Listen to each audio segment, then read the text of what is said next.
The Making of a Slave, Willie Lynch. Gentlemen, I greet you here on the bank of the James River in the year of our Lord 1712. First, I shall thank you, the gentlemen of the colony of Virginia, for bringing me here. I am here to help you solve some of your problems with your slaves. Your invitation reached me on my modest plantation in the West Indies, where I have experimented with some of the newest and still the oldest methods for control of slaves. Ancient Rome would envy us if my program is implemented.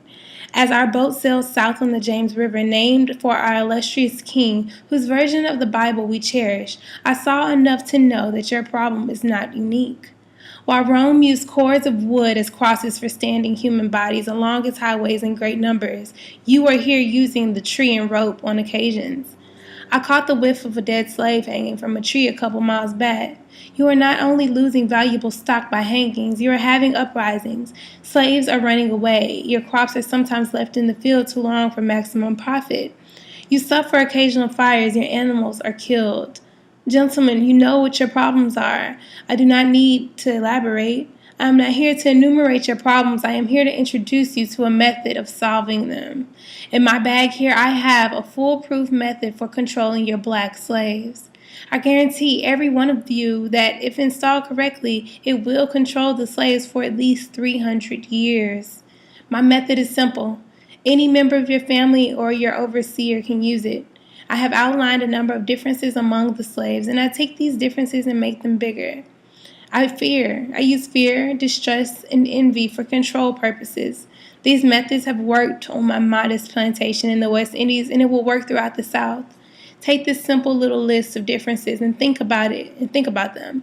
On top of my list is age, but it's there only because it starts with an A.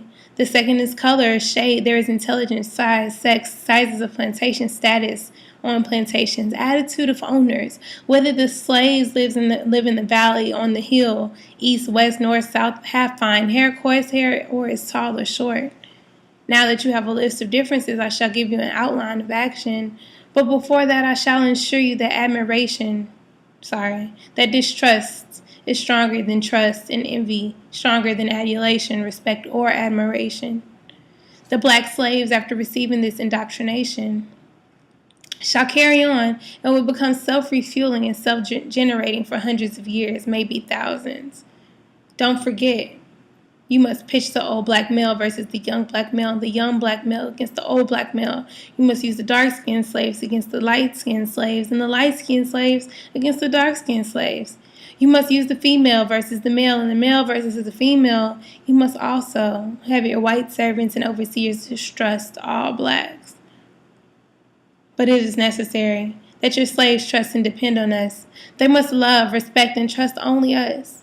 Gentlemen, these kids are your keys to control. Use them. Have your wives and children use them. Never miss an opportunity. If used intensely for 1 year, the slaves themselves will remain perpetually distrustful. Thank you, gentlemen.